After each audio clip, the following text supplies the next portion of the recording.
grabbing of land and misuse of public lands. For instance, 2,800 acres have been grabbed by Ruto and his cronies in Kebiko, Kajiado. 6,000 acres of land in Owasso Kedong in Suswa has been grabbed. 5,000 acres of land on Kyobo in the Masai Mara has been grabbed. 1,000 acres of land for Puko and Limanet within Narok Township has been grabbed. Over 7,000 acres of land of Olokuto adjudication section in Narok North. Kehoto land, about 300 landowners risk being thrown out of their 700 acres of land. Davivi land in Naivasha has been grabbed by William Ruto. He has put up a home and he is growing wheat and maize in the farm. Banita settlement scheme, 14,000 acres of land have been grabbed. Olongai land, about 167,000 people are at the risk of eviction as this land is being grabbed. Egerton University land, Oscar Sudi, Samburu, and William Ruto have grabbed 2,000 acres of land meant for the university where they are doing wheat farming. Patriotic Kenyans, health has long been one of Kenya's foremost national priorities.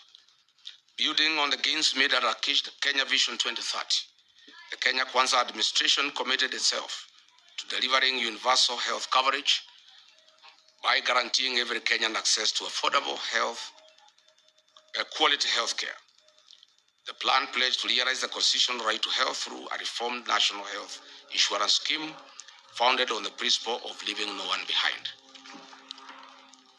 To implement this commitment, the government replaced the National Health Insurance Fund in NHIF with a failed and fraudulent scheme called SHA that has left millions of Kenyans on their own. The discontinuation of Linda Mama and Edu Afia on December 31st, 2023 has left significant gaps in healthcare coverage. In 2022, Edu Afia provided medical cover to 3.4 million secondary school students at an annual cost of 3.2 billion. Today, approximately 4.1 million secondary school students no longer enjoy that medical cover, leaving parents to bear the full cost of treatment. Mr. William Ruto had committed to addressing the inequities in Kenya's education system so as to level the playing field for all children irrespective of their background. He further committed to equitable universal basic education defined as 12 years of schooling. He further committed himself to protecting and strengthening the gains made under free primary education and free day secondary education, while ensuring that every Kenyan child had access to quality, affordable, and equitable education. He also pledged to strengthen higher education financing and invest in the nation's human capital. The William Ruto government inherited landmark education reforms introduced by previous administrations. Free primary education launched in 2003, free day secondary education introduced in 2018 that had significantly expanded access to education for millions of Kenyan children. The commitment was not only to preserve these gains, but to build upon them by ensuring adequate capitation, sustainable financing, and improved access to quality education for all. In the words of the third president of the Republic of Kenya, the best president we have ever had, Mzee Mwai Kibaki, and he said, and I quote, "Education is the ultimate means of ensuring an equitable society. Equitable education ensures that every child has a chance to fulfill their potential and rise to the highest level of accomplishment." Close quote. 4 years later, the government has caused irreparable instability and confusion in the educational sector. The gains made by the previous administration under free primary education and free day secondary education have been eroded to dust. Secondary school parents now shoulder substantially higher education costs, while the level of government capitation has failed to keep pace with inflation and rising operation costs. The capitation rate established in 2017 was 22,000 per student. However, today schools receive only 9,000 per student during the previous financial year, creating a significant funding gap. Our public universities are facing unprecedented financial distress. University debt has increased from 60 billion in August 2022 to to approximately 100.3 billion Kenya shillings, representing an increase of Kenya shillings 40.3 billion, or about 67% increase. As a result, many institutions are experiencing severe financial challenges that will affect the delivery of quality education.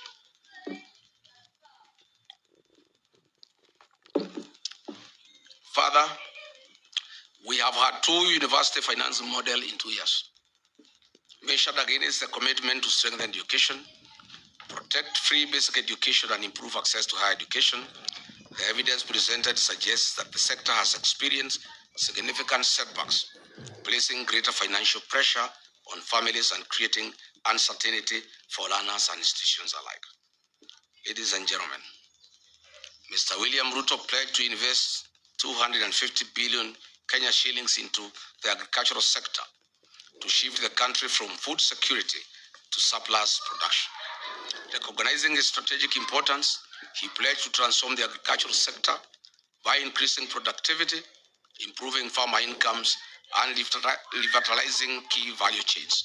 The administration committed itself to revamping underperforming export crops, expanding emerging high-value crops, strengthening the tea value chain, supporting food security, and promoting agro-processing as a driver of economic growth. Despite the commitments made, our farmers have experienced increased economic hardship.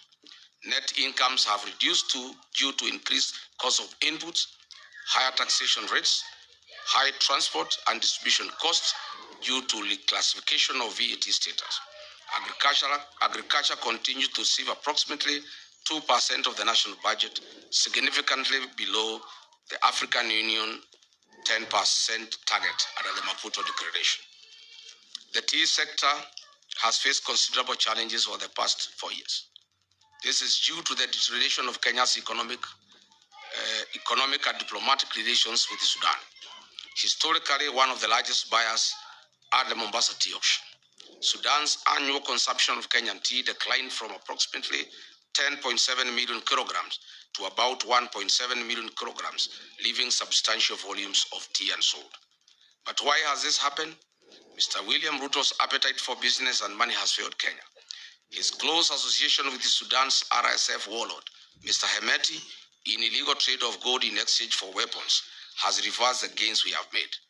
These internationally sanctioned war criminals live in Kenya under state protection and have been issued with diplomatic passports and ID cards by Kipchumba Murkomen. U.S. Senator Jim Risch, chairman of the Senate Foreign Relations Committee, while noting Kenya's NATO ally status, criticized William Ruto during a May 2025 hearing. Senator Risch questioned Kenya's loyalty following its facilitation and hosting of Sudan's paramilitary rapid support forces, RSF. Rice farmers in Ahero, West Kano, Bunyala, Bura, and Moya have also faced significant challenges. Although rice was identified as a strategic import substitution crop, import volumes approaching 1 million metric tons annually have depressed local paddy prices, leaving many farmers with unsold stock.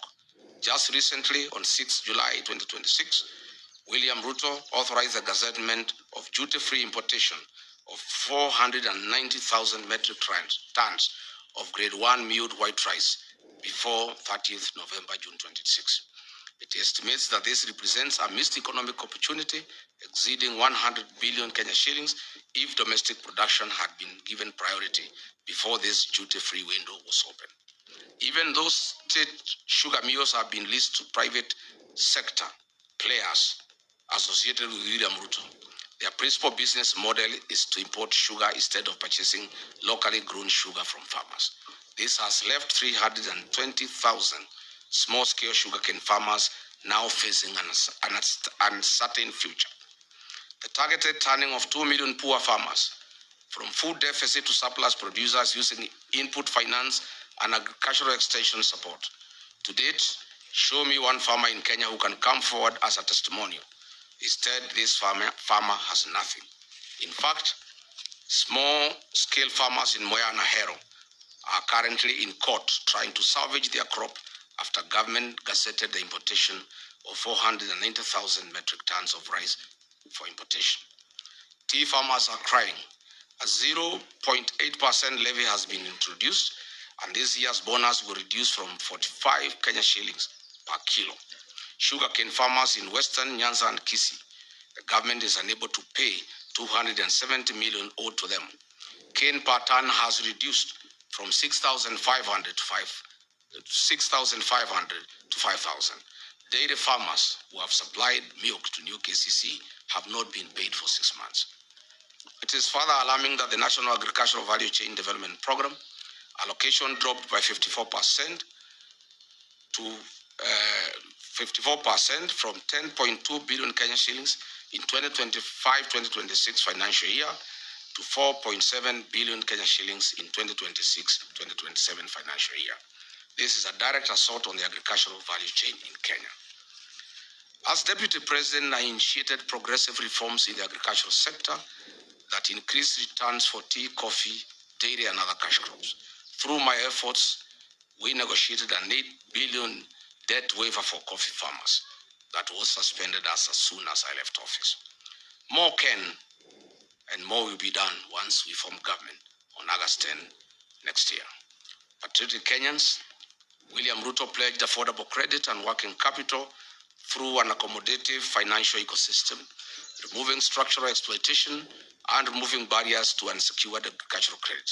To date, the Agricultural Finance Corporation is underfunded. It has a demand of 15 billion Kenya shillings per year from farmers, but the promise to fund it by 10 billion Kenya shillings per year was a hoax. Instead, those who borrowed are being auctioned. Dear Kenyans, William Ruto pledged to revive collapsed cooperative factories and processing plants such as sugar and dairy sectors, and guaranteed minimum returns for farm products. Show me any revived sugar factory. Instead, they have been sold, and they have been bought by Ruto and cronies. Where is the cashew nut factory you promised in the coast? Where is the value addition centers you promised in 47 counties? Where are the county industrial and aggregation parks you promised? Where is the state-of-the-art slaughterhouse you promised at Bachuma for animals in northern Kenya? Where is the nitrogen fertilizer factory you launched in Naivasha? Where is the marble factory you launched in Vihiga? On value chain investments, he designated a specific capital infusion, including 250 billion for tea value chain, and expanded the investments in dairy farming and coffee cherry funds. Where are these funds? Nowhere. On blue economy and fisheries, funding for fisheries and the blue economy decreased by 30% from Kenya shillings 11.15 billion to Kenya shillings 7.83 billion. Livestock sector allocations of livestock fell by 14% from Kenya shillings 13.6 billion to 11.6 billion. On eradication of hunger and improved food security, the country was promised prosperity by Ruto. Unfortunately, the number of undernourished people in Kenya increased from 10.1 million in 2004-2006 to 19.7 million in 2023-2025. It is more troubling when you look at the costs of a typical household food basket. A food basket is estimated to have risen from Kenya shillings 15,000 in 2022 to over 19,000 shillings today, an increase of more than 26%. Essential commodities such as electricity, chicken, beef, sugar, kerosene, bread, and milk have all become significantly more expensive here in Kenya over the last 4 years. Patriotic Kenyans, 4 years ago, this government promised the people of Kenya dams and water. 50 mega dams across the country were promised. 200 medium-sized dams across the country were promised. 1,000 small dams were to be constructed across the country. These dams included High Grad Force Dam along the Tana and Mutonga rivers to serve Kitui, Tharaka Nithi, and Embu counties. Soin Koru Dam in Kisumu, Rumuruti Dam in Laikipia, Mohoya Dam in Nyeri, Kirinyaga, Revival of Arol and Kimorel Dams, Thakwe Dam, Sioi Muruni Dam in West Pokot, Badasa Dam in Marsabit, Darugo in Kiambu, Rale in Kilifi, Galana in Tana River, Kokwanyo Dam in Homa Bay, Lowat in Turkana, Makamini in Kwale, among others. Unfortunately, all we see, no dam. All we see is our president visiting other countries like Ethiopia to witness the launching of their dams. Where are these dams, Mr. William Ruto, in 4 years? On matters of environment, this administration had committed to grow 15 billion trees by the year 2032. What we are witnessing is the lifting of the logging ban and the systematic logging in national forests under the cover of the Kenya Forest Service. Numerous court cases have been filed by international conservation groups Greenbelt and the Law Society of Kenya against the government's attempt to develop build infrastructure in protected natural habitats. Talanta Stadium and Bomas Conference Center Link Road that will see over 100 acres of forest destroyed. Upper Imend Forest in Meru is being cleared for the construction of a state lodge, a golf course, and an airstrip, which will access and clear 200 acres of forest. Where was this promise? Even the trees at the gate of State House have been cut. Is this still part of the growing 15 billion trees? Patriotic Kenyans, in foreign affairs, we had the worst since independence. Kenya's nose is poked everywhere, including the war in Ukraine and Russia, where our young men are lied to that they are jobs, well paying for that matter, but they find themselves in the war front. Reports indicate that we have lost 19 Kenyans, including Clinton Nyapara, Dennis Bagaka, Erastus Mundia, Simeon Wahome, Eric Mwangi, Ronald Kibet, Shadrach Wafula, Othiabo Martin, Ibrahim Yahaya, among others. Several other Kenyans in their hundreds remain unaccounted for, and hundreds of others are still active in the war zone. Their parents are keen at home, still crying to see their loved ones back home. A person who was in Kenya in 2022 would wonder whether the Kenya Kwanza commitment to a creative and robust foreign policy whose pillars will be economic and commercial diplomacy changed into converting our young Kenyans into war fugitives in far countries. As if that is not enough, the footprints of Kenya adversary in DRC Congo was on an M23, Sudan's Darfur, Southern Sudan, among others. He had promised to enhance and promote further local investment by Kenyans living in the diaspora. In Mandera County, Jubaland forces have taken over more than half of the town, and William Ruto signed a secret deal with the Al-Shabaab in 2024 that has remained silent. Notably, in July 2026, there were a record 9 terror attacks in Mandera County that resulted in the killing of 5 Special Operation Group SOG officers and 1 National Police Reservist was killed. The foreign policy has been transformed into a tool to achieve personal gains at the interests of the people of Kenya. Fellow Kenyans, now let us move in and ask Mr. William Ruto the hard questions he deserves. But before that, let me give credit where it is due. There is one promise Mr. William Ruto made to the people of Kenya, and he has delivered 100%. Congratulations, Mr. President. Mr. Ruto, you promised to permanently retire the late Prime Minister, Right Honorable Raila Odinga, in Bondo and finish ODM. You have succeeded in both. Odinga is permanently retired in Bondo and ODM is no more. There are many prominent deaths that have occurred in Kenya and they have not been resolved. Kenyans want to know what happened to Raila Odinga. Why were the medical doctors of the late Prime Minister denied access to him at the last hours? Why did he have doctors from Nairobi West Hospital, a hospital closely associated with William Ruto, than his own doctors? Why were the instructions of Raila's doctor ignored that Raila should in trouble? Raila Odinga was a respecter of Luo traditions and custom. How could a person known respecter of Luo traditions and customs indicate that he should be buried in 72 hours against all known Luo traditions and customs? Was William Ruto anywhere an executor of Raila Odinga's will? Why was there no postmortem done on the body of Raila Odinga? Why was he forced to go to India through a private jet? Why did the president force Raila Odinga to go to India? Why was his party ODM taken over before his body arrived in the country, despite the known African customs that you don't inherit a man or a woman for that matter before they are buried? Who are these doctors who accompanied Raila Odinga against the wishes of his personal doctor, Professor David Olucholunya?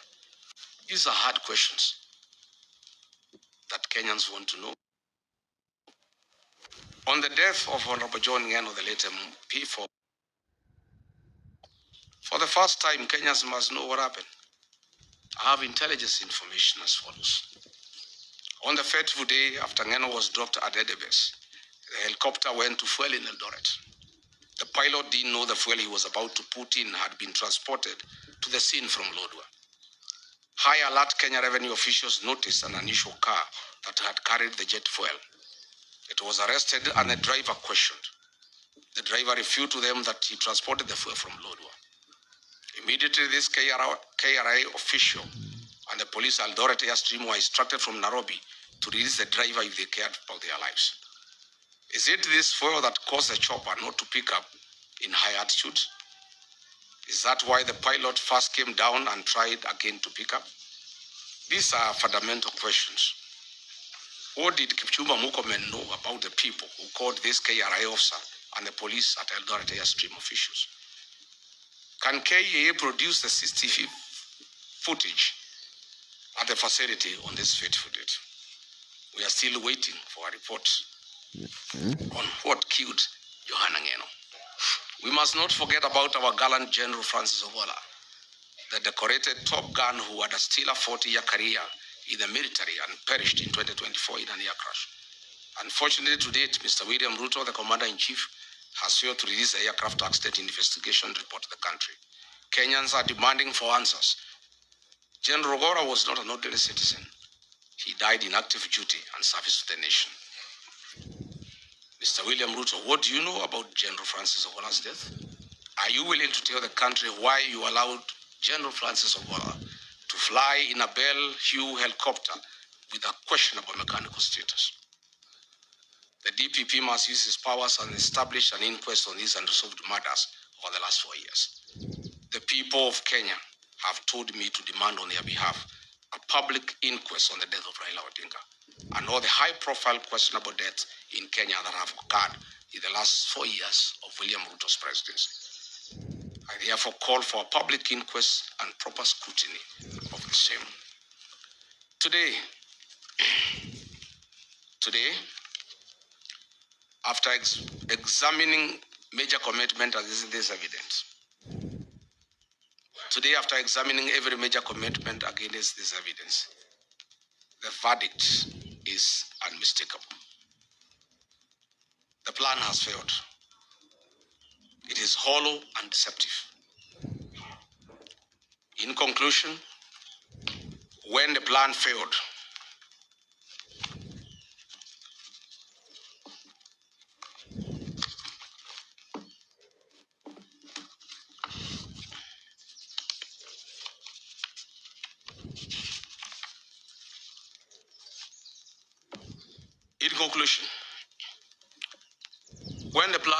Kenyans were told that the answer lay in article. It too has failed to deliver the hope, unity, and reforms that were promised.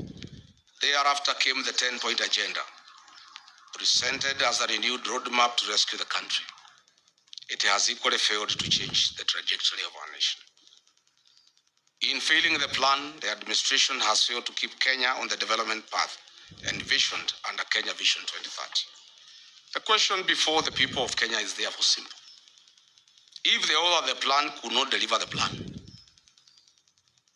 if NADCO has failed to provide solutions, if the 10-point agenda has failed to change the country's direction, what reason do Kenyans have to expect a different outcome after 2027? You have all heard William Ruto constantly accusing the opposition of having no plan. I ask Kenyans instead to look at his track record. He came up with a bottom-up economic plan. As we have seen, it has failed. He came up with an article. He has failed to deliver. He came up with a 10-point agenda. He has failed to deliver. He came up with a Singapore. It has failed. And now, before he has honored a single promise and his commitments, he is now asking us to believe and trust him to come up with another plan. Vision 2060, or the way he is calling, beyond Vision 2030. Plan after plan, promise after promise, each one designed to distract from the fact that there has been no implementation of the last. From bottom up to Singapore, to Vision 2060 or beyond Vision 2030, William Ruto has mastered the language of plans. Whenever he is asked to account for what he has actually done, because he has no answer, he simply points to the next horizon. The harsh truth is he does not have the capacity to deliver. You cannot fail today and ask us to trust you tomorrow for some distant, far future engagement. Based on your performance, Kenyans don't want to hear about Vision 2030 or beyond 2030. They want to know one thing. What will you deliver in the 364 days between today and the next election? Of all the promises you have already made, which ones can we expect you to keep? That will be your marking scheme 1 year from today. And Kenyans are doing you a favor. They are letting you set that marking scheme yourself. They are not making their own demands. They are just using your own commitments as a standard. So when the day comes, you should have nothing to complain about. Leadership is judged by results, not by promises. Governments earn another term through performance, not through visions and persuasion. That is why millions of Kenyans are saying one term. One term is not a slogan of anger. It is a verdict on performance. It is a democratic conclusion that one term has been enough because the promises made have not been kept. Exactly 1 year from today, on 10th August 2027, we shall go to the polls as a nation. Let us choose accountability over excuses, delivery over promises, and leadership that honors its covenant with the people. As Mr. William Ruto launches his deceptive 2060 plan tomorrow, I want to tell the people of Kenya that it is a lie, it is a con, it is a fraud, it is deceit. I urge all Kenyans from across the country to join in the liberation struggle that kickstarts his 364-day action plan to restore the dignity of our beloved motherland. As William Ruto launches his lie and deception tomorrow, I lead the people of Kenya in launching today a 364-day action plan to restore the dignity of our beloved motherland, Kenya. May God bless you. May God bless the Republic of Kenya. Thank you.